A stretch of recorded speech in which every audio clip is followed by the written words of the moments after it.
Hai, sekarang kita sudah mencapai di puncak video, yakni kesimpulan. Eh, yang sekarang terjadi di website eh, yang sudah kita deploy menggunakan code splitting adalah eh, file app.js-nya sudah turun menjadi 5,5 kilobyte. Kita coba akan bandingkan di web page test bagaimana hasilnya. Nah, saya sudah membuat komparasi video, bukan video. Saya membuat komparasi hasil tes hari ini dengan yang kemarin yang belum pakai code splitting dengan yang sekarang pakai code splitting. Yang di atas ini sudah memakai code splitting alias sudah pakai dynamic import. Nah, saya pikir awalnya di detik 2,5 atau detik 3 ini sudah muncul konten. Ternyata dia baru muncul di detik 3,5. Berbeda dengan yang kemarin tanpa code splitting, malah munculnya lebih cepat. Di detik 3 sudah muncul konten. Oke. Yang menariknya di sini adalah ketika yang sudah pakai code splitting, visual completeness-nya naik sebesar 1% di detik keempat ini. Naik sebesar 1%. Kemudian saya berpikir mengapa ini bisa terjadi. Setelah saya analisa, ternyata ini ada masalah di istilahnya pre-handshake, mulai dari DNS, connect sama SSL-nya ini sampai mendapatkan first byte-nya itu pada detik 1,5. Berbeda dengan yang kemarin, lebih cepat yakni pada detik 1,3. Kalau kalian lihat di sini juga, jadi menurut saya inilah penyebab kenapa ini agak lambat ditampilkan. Di detik ketiga mestinya sudah muncul sesuatu, tapi tidak muncul, dan munculnya di detik 3,5. Walaupun filenya sudah kita kompres sedemikian rupa, file app.js-nya kita kompres sedemikian rupa menjadi 5 kilobyte. Oke, kita bisa lihat di sini di jumlah bytes-nya.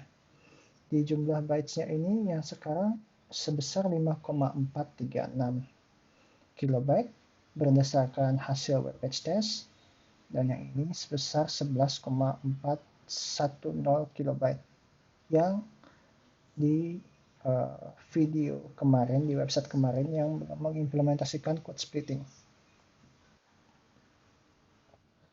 Kita coba lihat secara terpisah. Yang ini adalah tes hari ini ya. First byte-nya 1,53. Sedangkan di repeat view-nya lebih lambat lagi. Saya pikir ini ada dua opsi yang tadi saya jelaskan di video sebelum-sebelumnya, yaitu ada di koneksi internet karena kita pakai 3G atau karena konfigurasi server. Sedangkan saya mendeploy ini menggunakan Netlify. Jadi saya tidak tahu apakah ada masalahkah di Netlify-nya atau ada masalahkah di jaringannya karena pakai 3G. Saya tidak tahu. Mungkin kalau saya tes lagi, bisa saja ini lebih cepat first byte-nya dan akan mengubah load time-nya. Nah, tetapi kita juga perlu lihat bahwa di sini jumlah filenya sekarang itu adalah 218 kilobyte dibandingkan yang sebelumnya sebesar 224 kilobyte. Jadi kita menghemat sekitar 5-6 kilobyte file JavaScript untuk mempercepat website dengan mengimplementasikan code splitting. Kalau kalian masih ingat tentang The Cost of JavaScript tahun 2018, itu sebuah artikel yang ditulis oleh Adi Osmani yang menjelaskan bahwa kita harus berhati-hati menyisipkan apel JavaScript yang ada di website kita berdasarkan hasil yang saya baca. Itu kesimpulan pribadi saya ya. Kemudian kalau teman-teman masih ingat, prioritas utama saya kan adalah menyempitkan 15 request JavaScript menjadi satu request menggunakan modul bundler seperti rollup dan melakukan code splitting.